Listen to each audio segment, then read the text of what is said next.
আমাদের মাঝে আরেকটি ভিডিও নিয়ে। তো এই ভিডিওতে আমি কথা বলবো আরেকটি গাছ সম্বন্ধে, যে গাছটির নাম হলো বড়াই গাছ। এটা হলো একটি ফলের গাছ। এটা ফল হিসেবে ধরা হয় যে এই ফলটা কিন্তু অনেক পুষ্টিগুণ এবং বলা যায় হলো অনেক উপকারী একটা ফল আপনাদের মানব শরীরের ক্ষেত্রে। তো এই বড়াই গাছের আমি বলবো এখন আপনার কিছু সতর্কতা আছে। যেসব সতর্কতা হলো এই যে আপনারা যে স্প্রে করবেন, এই যে বলা যায় যে বিভিন্ন রোগ হয় না আমাদের, যেমন গাছের তো রোগ হয়, তো এই রোগগুলো যে দমনের যেসব সতর্কতা আমরা স্প্রে যখন করবেন, তো এই সতর্কতা কিছু আছে, সেই সতর্কতাগুলো বলবো এবং আগাছা কীভাবে দমন করবেন সেটা আমি এই ভিডিওতে বলবো। হ্যাঁ, সতর্কতা এবং আগাছা। তো এইটা বলার মানে আপনারা বলা আগে একটু গাছটি সুন্দর মতো একটু চারদিক দিয়ে দেখাই দেবো আপনাদের গাছটি। তো আসেন আপনাদের গাছটি দেখেন।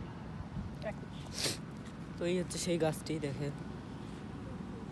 তো যেটি হচ্ছে সেই গাছ। তো এর ছালটি দেখেন অনেক শক্ত টাইপের হয়ে থাকে দেখেন। গোড়ার এই যে ভিতরটা দেখো। তো এর আবার ভেতর দিকটি দেখেন।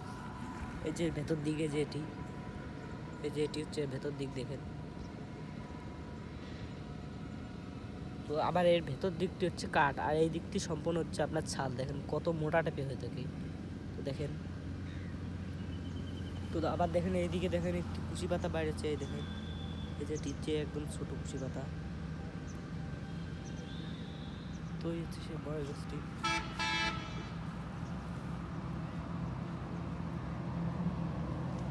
তো দেখেন,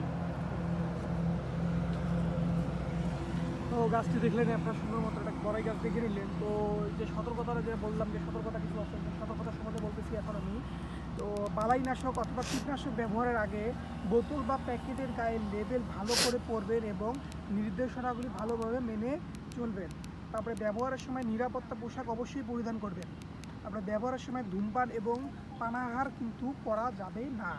বালাইনাশক ছিটানো জমির পানি যাতে মুক্ত জলাশয় না মিশে তার দিকে লক্ষ্য অবশ্যই রাখবেন। বালাইনাশক প্রয়োগ করা জমির ফসল কমপক্ষে 7 থেকে 15 দিন পর বাজারজাত করবেন। এটা হলো সতর্কতা। তো আগাছা যেগুলো আছে সেটা কী করবেন, আগাছা গাছের খাদ্যে ভাগ বসাতে, এতে করে আম গাছে কিন্তু আপনাদের গাছের ক্ষতি হবে, যে কোনো গাছ। তো গাছের গোড়ায় যাতে করে আগাছা বা অন্য কোনো উদ্ভিদ না জন্মাতে পারে সেজন্য গাছের গোড়ায় মাটি মাঝে মাঝে কুপিয়ে আলগা করে আগাছা বাছাই করে ফেলবেন। বছরে অন্তত একবার নাঙ্গল দিয়ে ভালোভাবে চাষ করে দিলে আগাছা জন্মানোর সম্ভাবনা কিন্তু খুব কম থাকে। কাঁচি ও নিড়ানির সাহায্যে দমন করবেন আগাছা।